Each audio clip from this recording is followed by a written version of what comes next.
Dubai ஏர் ஷோவில் தேஜஸ் விமானம் விபத்து. விங் கமாண்டர் நமன் சியால் மரணம். நம்ப முடியல.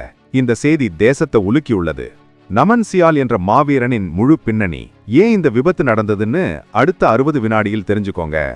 இப்போ எல்லாரும் பேசிக்கிற ஒரு விஷயம்னா அது துபாயில் நடந்த விமான கண்காட்சி விபத்து தான். பல உலக நாடுகளின் அதிநவீன விமானங்கள் கலந்து கொண்ட இந்த ஷோல இந்தியாவின் பெருமைமிகு தேஜஸ் போர் விமானமும் கலந்துகிட்டது. ஆனா கடைசி நாள் நவம்பர் 21 திடீர்னு ஒரு அதிர்ச்சி சம்பவம். ஒரு லட்சத்திற்கும் மேலான பார்வையாளர்கள் முன்னாடி வானத்துல சாகசம் செஞ்சுகிட்டு இருந்த நம்ம தேஜஸ் விமானம் திடீர்னு நொறுங்கி விபத்துக்குள்ளானது. இந்த விபத்துல விமானத்தை இயக்கிய வீரர் விங் கமாண்டர் நமன் சியால் பரிதாபமா உயிரிழந்தார். இந்த விபத்து வீடியோ வெளியாகி நாடே சோகத்துல ஆழ்ந்திருக்கு. நமன் சியால் எங்கிருந்து துபாய் சென்றார் தெரியுமா? நம்ம கோயம்புத்தூர் சூலூர் விமானப்படை தளத்தில் இருந்து தான் அவர் கிளம்பி சென்றார். அவர் தன் குடும்பத்துடன் கோவையில தான் வசிச்சு வந்தாரு.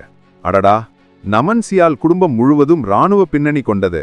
அவருடைய மனைவியும் ஒரு இந்திய விமானப்படை அதிகாரி. அப்பா கூட இராணுவ மருத்துவ பிரிவில் பணியாற்றியவர். சின்ன வயதிலிருந்தே நாட்டுக்கு சேவை செய்யணுங்கிற தியாக மனப்பான்மையோடு வளர்ந்தவர் நமன். வெறும் 34 வயசுல அவருக்கு சீக்கிரம் ஒரு பதவி உயர்வு கிடைக்க இருந்ததாம். ஐயோ, இந்த விபத்து தேஜஸ் விமானத்துக்கு முதல் முறை கிடையாது. ஆனா இந்த வீரனின் இழப்பு ஈடு செய்ய முடியாதது. தேசத்துக்காக தன் இன்னுயிரை கொடுத்த நம்ம ஹீரோ அவர். இந்த மாதிரி தியாகிகள்னால தான் நம்ம நிம்மதியா தூங்குறோம். இந்த இழப்பு இந்திய ராணுவத்துக்கு ஒரு பெரிய வலி. தேஜஸ் விமானம் பற்றிய பாதுகாப்பு கேள்விகள் மீண்டும் எழுந்திருக்கு. பாதுகாப்பு பிரிவில் இதை பற்றி தீவிர விசாரணை நடக்கும். விங் கமாண்டர் நமன் சியால் தியாகத்தை பற்றி நீங்க என்ன நினைக்கிறீங்க? உங்கள் அஞ்சலியை ஒரு கமெண்டில் சொல்லுங்க.